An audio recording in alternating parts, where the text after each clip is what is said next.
Hey, family, and welcome to the 5 W's that you need in less than 10 minutes. Let's get started.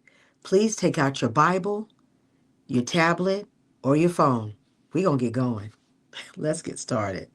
I hope everybody is doing well, and thank you for sticking with me and coming on a ride with me. The voice came quietly.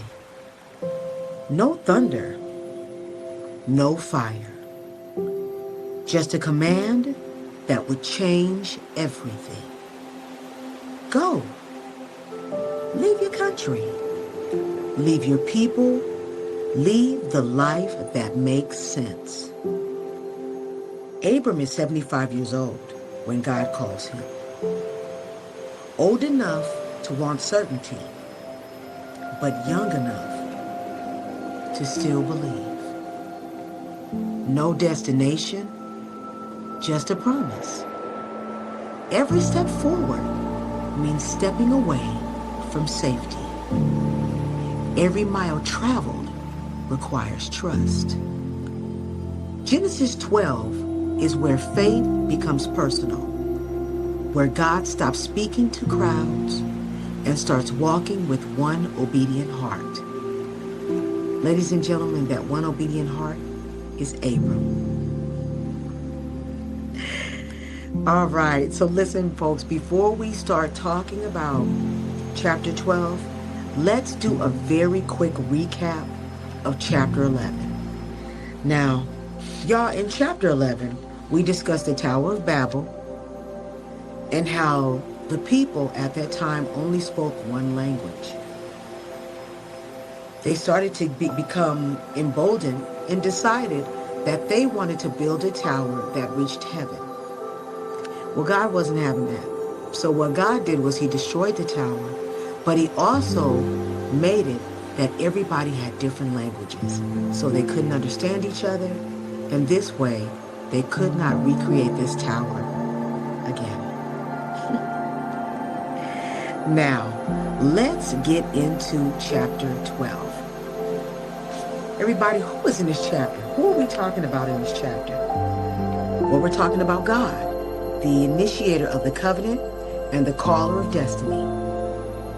We're also talking about Abram, chosen by God to begin a new redemption story.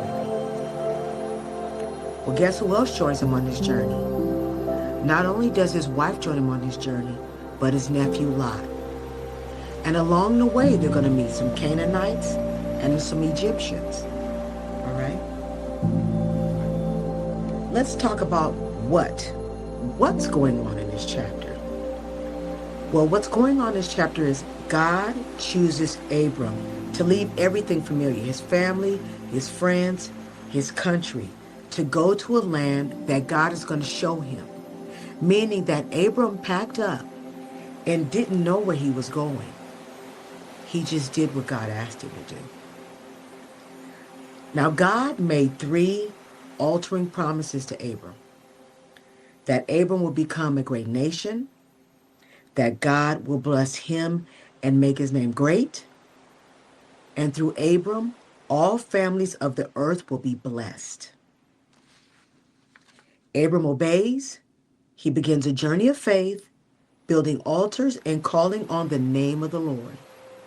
However, when famine strikes, Abram goes to Egypt and acts out of fear, and he coerces Sarah to state that she is his sister, revealing that faith and fear coexist.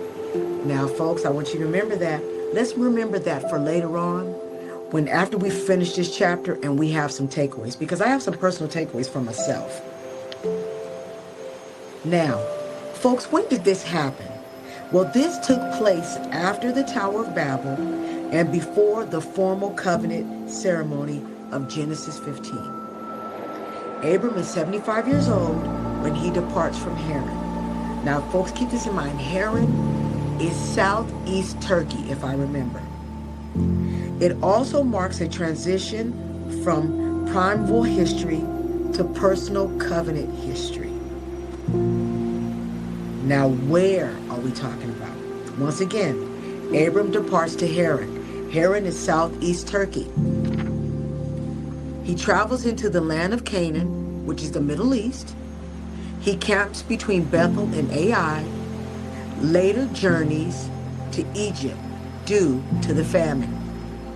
Now, our last W, the why.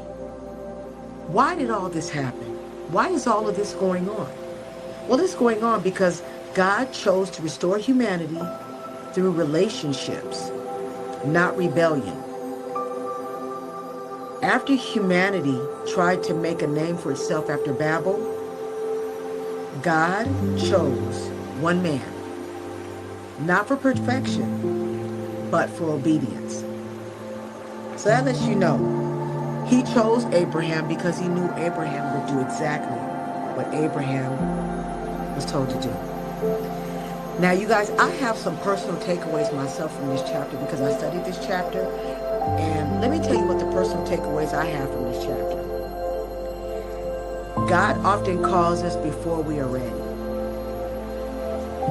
Number one takeaway. I don't know about you guys and your journey, but this happens to be my personal journey. Was I ready for the journey? I'm not sure. Is the journey difficult? At times. But I am learning what we're talking about in this chapter is to have faith. Sometimes my faith wavers because I'm human. But I make sure to pray. And I make sure to, and I understand that what we talked about in the chapter before, faith and fear, sometimes coexist. And sometimes I have a little bit of fear. Now, one of my second takeaways is faith begins by letting go, not by knowing. Sometimes we have faith and then we get, I don't know, I'm not going to say we, I'm going to say me. Sometimes I have faith and then it'll get a little waverly and then you give God something or you give God something that you're dealing with and then you take it back. That's where the faith goes away. But y'all, what I am learning is in this chapter that if we stand strong, even through the hard times, and if we listen and if we obey, God has something special for us on the other side. Which takes me to the last takeaway, which is God's blessing is bigger than you.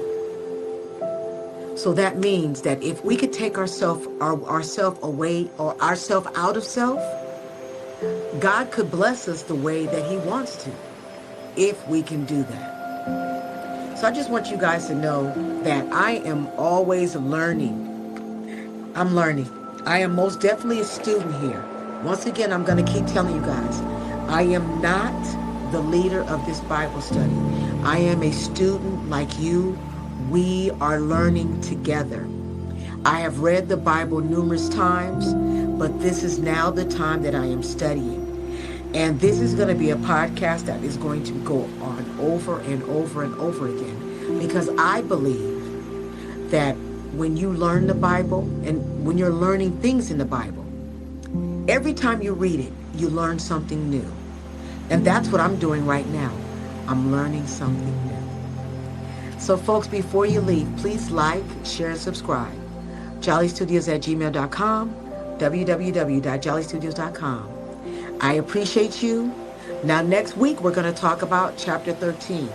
So please, if you're just now joining us, go ahead and start from Genesis 1 and get to about chapter 12. We'll say 13 because we're going to be talking about chapter 13 next week.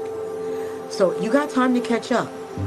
Listen, I'm telling you, it's the beginning of the Bible, and it puts the foundation in order for all of us. All right. I'll see you guys next week. I love you. God bless you. And listen, take care of yourselves. And guess what? I'll see you guys next week. Have a wonderful day. Have a wonderful week. Bye-bye.